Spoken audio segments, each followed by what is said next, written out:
Зимние морозы остались позади, однако до настоящего тепла еще далеко, и поддерживать огонь в печи нужно постоянно. В этом деле у Павла Петрова, кочегара котельной отдаленного поселка Угаян Белецкого и Венкийского национального наслега, имеются свои хитрости. Дровишки нужно складывать в 2 ряда. Павел заступил на смену утром. Топить печь, следить за температурой на входе и выходе, вовремя отгружать золу – задач много. Мужчина отвечает не только за поставку тепла, но и за подачу воды. Скважина располагается чуть поодаль от котельной. Мне так уже привычно, уже привык. Я уже здесь 3-й год работаю. Я вообще здесь в совхозе сперва работал. Потом в совхозе вышел, в ЖКХ работал, потом в ЧП работал. Ну, в разных работах я работал. И даже этим был волонтером работал. Централизованного тепловодоснабжения в Угаяне нет. Действующая в поселке единственная котельная отапливает 3 объекта – фельдшерско-акушерский пункт, школу и клуб. Павел со сменщиком Юлустаном работают по графику сутки через сутки. Впрочем, свои обязанности мужчина не считает тяжелыми и изнурительными, ведь трудиться он привык с молодости. Как движение жизни.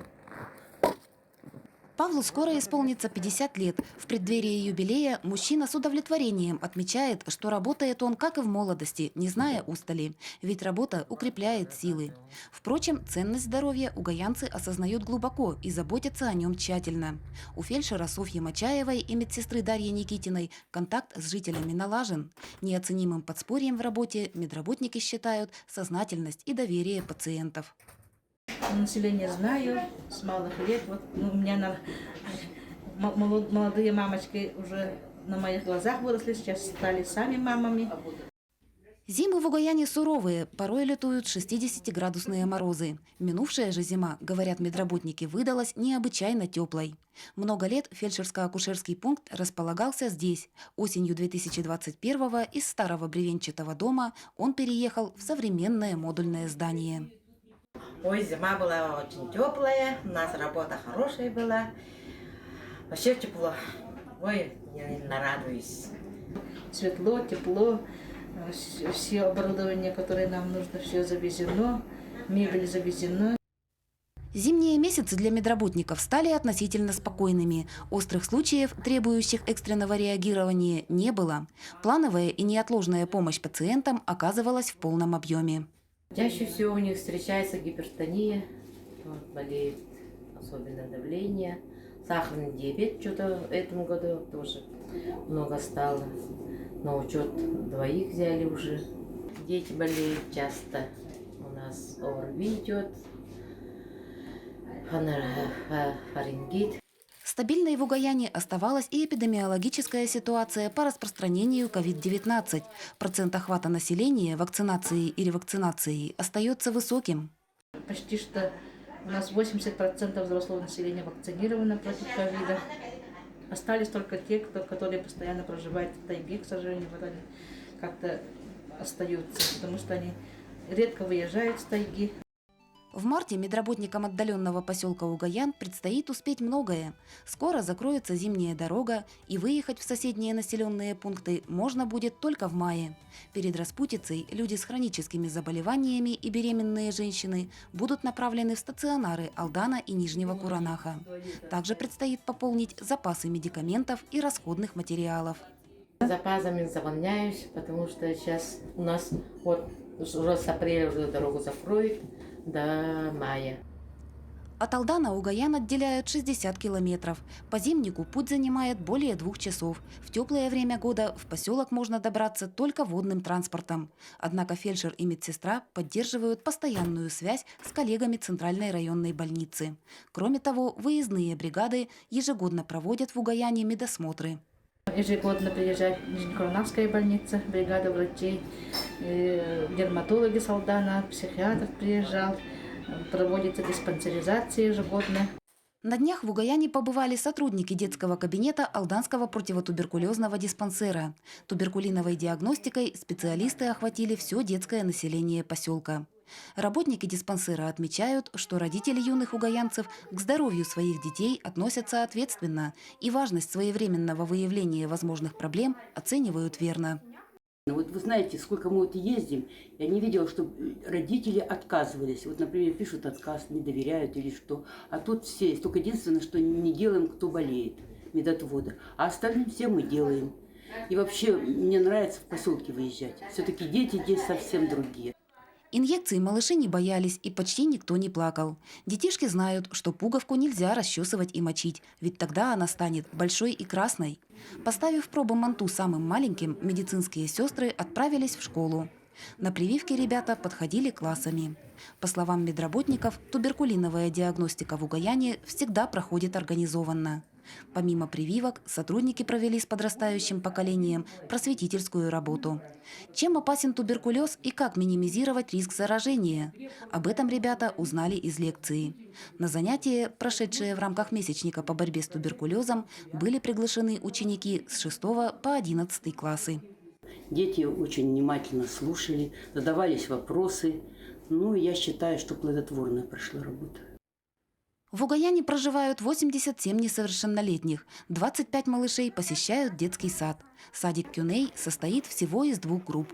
В первую ходят детишки с 10 месяцев до 1,5 лет. Вторая группа ведет мальчишек и девчонок до школы.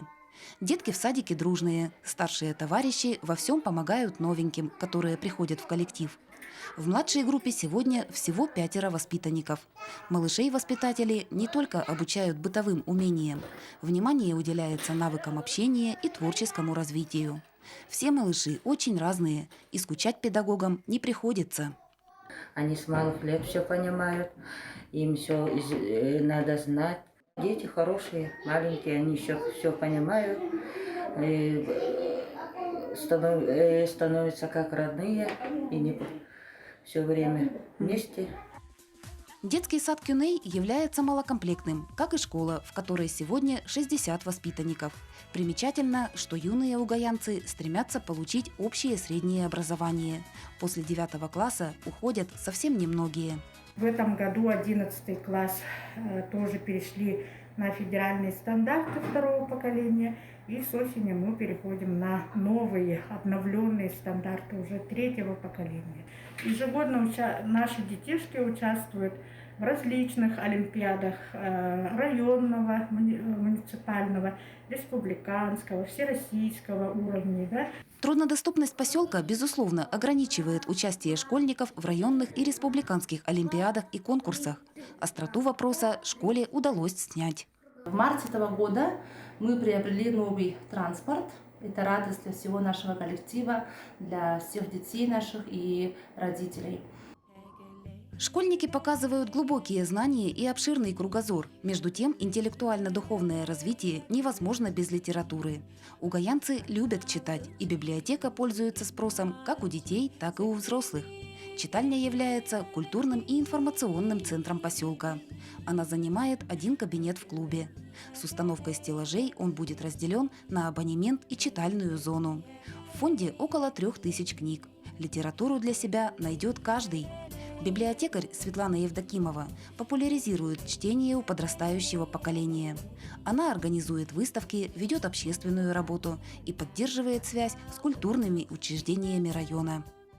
Постоянно участвуем в общественных мероприятиях. Выезжаем. Вот на прошлой неделе детей возили в библиотеку, в музей.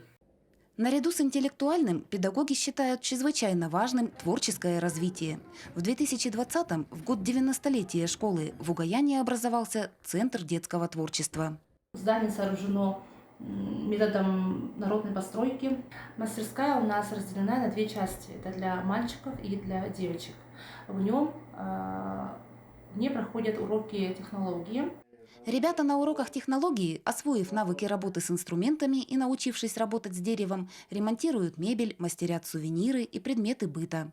Например, вот эти разделочные доски и карандашницы изготовили 5-классники. И это у нас работы младших классов. Вот они вот пока это не докончились, до 9 мая они вот эти чертку докончат. Учитель технологии Анатолий Валерьевич Авелов признается, что хочет, чтобы его ученики во взрослой жизни что-то умели. К слову, уже сейчас ребята умеют многое. Вот охотники делаются вот из таких заготовок вот. Вот их будем стругать. Дерево ех из ели делается. Он более гибкий. Изгибать. Здесь тоже своя технология, как изгибается. Нарты явились результатом совместной проектной работы учеников 9, 10 и 11 классов. Нарты – это ездовые. Они легкие. Это ездовые, а вот заготовка грузового нарта. Мы их потом вот вязаные, вот видите, из веток вязы делаем. Будущие хозяйки учатся готовить и рукодельничают. Девчонки осваивают разные виды творчества. Шедевров в школьной коллекции масса. А это макет музея под открытым небом. В будущем экспозиция, рассказывающая о быте и культуре эвенков, появится в Угаяне. Здесь у нас отражается наша кочевая жизнь. Вот эта зона как бы верования и традиций, и даже спортивная вот зона по бокам, да, располагается.